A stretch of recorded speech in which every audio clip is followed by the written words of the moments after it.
Hi guys, this is Oliver and I love Christopher Nolan. He's easily one of my favorite movie directors of all time. And to celebrate the release of Oppenheimer, it's time for my Christopher Nolan tier list ranking. Before Oppenheimer came out, I did do a Christopher Nolan marathon and I watched most of his movies and stuff like that. So I'm very excited for this. I just watched Oppenheimer yesterday, and you may be thinking to yourself, "Oh, Oliver, why aren't you doing a movie review for Oppenheimer?" Well, the reason why is mainly because I don't really have that much to say about the movie, or I have a lot of things to say about the movie, but not enough to make it a full movie review. So that's why I'm going to do a movie review for the movie in this video, as well as my tier list on all the Christopher Nolan movies. So later on in the tier list, when we are going to be talking about Oppenheimer, that's my movie review for the movie. So yeah, without further ado, let's do this. Starting off with Batman Begins, because it begins, beginning of the tier list. Yeah, I think it's a great movie, it really is. I really like the Batman Begins. Such a great movie, it really is. I love Batman Begins, and I love Christian Bale's Batman. And the movie is a perfect origin story for Batman, and him training with Liam Neeson and stuff like that. It's freaking awesome. Yeah, and then we have Dunkirk. It's okay, I think. It was a big disappointment for me because I love war movies. I loved 1917, it's a masterpiece, and then I loved All Quiet on the Western Front. It's amazing, but I thought Dunkirk was really boring. They made war boring somehow, yeah. But I really liked Harry Styles. He was great in the movie, and then I really liked Tom Hardy in the movie. And then I think easily the best thing about the movie is that it's easily the best looking Christopher Nolan movie. Visually, this movie looks amazing. The cinematography is just amazing, but besides that, the actual movie itself is just was a wasted potential for me, in my opinion. Then we have Interstellar, amazing, easily one of the best Christopher Nolan movies. I love Interstellar, such a beautiful movie. Such a masterpiece, it really is. I love Interstellar. This movie also uses the Chronoball, similar to the Flash movie, and the CGI in the Chronoball here in this movie looks amazing, but then in the Flash movie it looks terrible. Like, it looks way better here. They used the Chronoball way better here in this movie, I thought. So yeah, but I still really like the Flash movie, but Interstellar is way better, obviously. And the music is amazing. The music is so good. So damn good. Then Inception, another masterpiece from Christopher Nolan. I love Inception. It really is amazing. Leonardo DiCaprio was amazing in the movie. The action scenes were amazing. The music was amazing. And then I also thought the ending was amazing. It really was. It's easily one of the best endings to a Christopher Nolan movie. The ending to Inception, as well as the ending to Oppenheimer, are the best Christopher Nolan endings in a Christopher Nolan movie. And it's not only the best ending to a Christopher Nolan movie, but easily one of the best movie endings in movie history.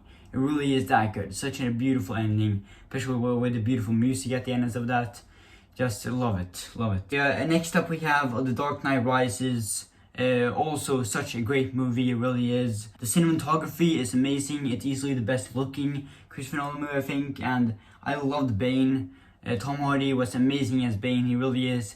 He is such an amazing villain, he really is. He's not as good as Heath Ledger's Joker, obviously not, but he's still an amazing villain. If Tom Hardy's Bane would have come first, before Heath Ledger's Joker, I think more people would talk about him. But yeah, he's a very underrated villain. And I love the fight there between him and Batman in the movie was so amazing, it really was. And just the action scenes were amazing. I love this movie.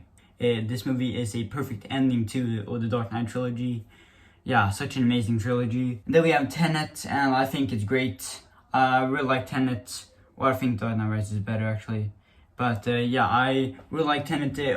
Tenet is one of those movies where the first time I watched Tenet, I didn't really like it that very much, because I thought it was way too confusing. The story was so confusing and was a bit boring at times and stuff like that. Very confusing. But then when I rewatched this movie a few months later, I thought I really liked this movie. I loved this movie, and I thought the action scenes were amazing, and the story was still very confusing, but I still thought I enjoyed and appreciated the movie a lot more, and I thought the action scenes were amazing, and seeing it backwards and stuff like that was amazing. Robert Pattinson's performance in this movie was amazing. It really was. Following, haven't seen. Insomnia, haven't seen. Memento, haven't seen. I was going to watch Memento, but it looked really weird. But yeah, now it's finally time. The moment you've all been waiting for. It's time to talk about Oppenheimer. I've been wearing this hat for the entire video so far for a reason. Let's do this. So I think Oppenheimer, it was great. It was a great movie. It really was. This movie's 3 hours long, which is way too long. This movie was way too long in my opinion.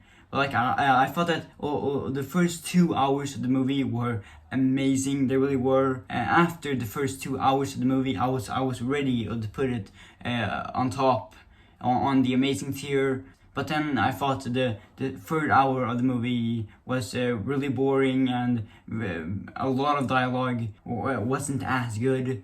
It wasn't nearly as good because it was too much dialogue with too little story. There were some things that I really liked about the third hour. In the third hour of the movie, like for example, I really liked the ending of the movie. Like I said before, I thought the ending to Oppenheimer is one of the best endings in a Christopher Nolan movie. But yeah, I still think the first 2 hours of the movie were way better, and yeah, but it's still a great movie. It's still a great movie. Don't get me wrong. I thought the performances were very good. Cillian Murphy was amazing as Robert Oppenheimer himself. Matt Damon was amazing. Robert Downey Jr. was amazing, and his acting was amazing in the movie.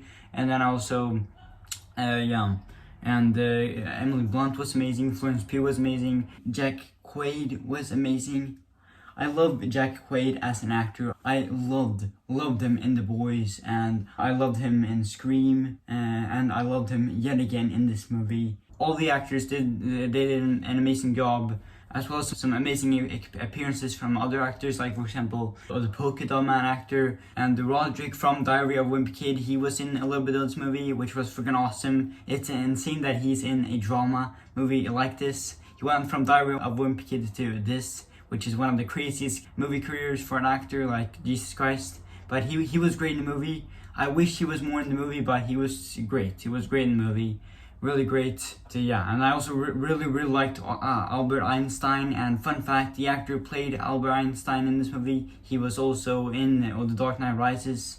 The music by Ludwig Göransson in this movie was amazing. It really was truly amazing. It was the best. Like, so good, so damn good. And the cinematography was amazing at times, and I think the explosion scenes looked so good, especially watching it in the theater. Such an amazing experience it really was.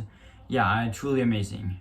But I thought the first 2 hours of the movie were so good, truly amazing, but then the third hour of the movie was kind of disappointing, and too much dialogue with too little story. Yeah, it sucked. But if we compare Oppenheimer to another 3-hour epic of 2023, John Wick Chapter 4, in John Wick Chapter 4, I didn't feel the runtime. It didn't feel like 3 hours. But here in this movie, it felt like 3 hours. Anyways, guys, that was my movie review for Oppenheimer. I hope you enjoyed it. So I can take off my hat now. So next up we have The Prestige. I really liked it. I thought it was really good. I really liked Hugh Jackman in the movie, and I really liked Christian Bale. His acting in the movie was amazing. It really was. Christian Bale is a very talented actor. He really is, and I love his British accent in the movie. It was amazing. Yeah, a really good movie. And I really liked Andy Serkis in the movie, as well as the actor who played Alfred in The Dark Knight. He was in this movie. He was great. He is in most of Christopher Nolan's movies. He was great in the movie, as always. Yeah, 2 Alfred actors in the same movie. That's freaking awesome. And this was before Andy Serkis played Alfred in the Batman, so way before that, yeah. And then after that, we saved the best for last. With Dark Knight, amazing. It's a masterpiece, it really is. I even have a Dark Knight poster here. Yeah, I love this movie. It's a masterpiece. Such an amazing movie. It really is. Not only one of Christopher Nolan's best movies, but also one of my favorite movies of all time. It really is truly amazing. Heath Ledger was amazing as Joker. One of the best movie villains ever. Yeah, it's such an amazing movie. So it's such a masterpiece. Anyways, guys, that's it for my Christopher Nolan ranking. I really hope you enjoyed this video, and comment down below what is your favorite Christopher Nolan movie. Let me know in the comments below, as well as what are your thoughts on Oppenheimer. See you guys next time.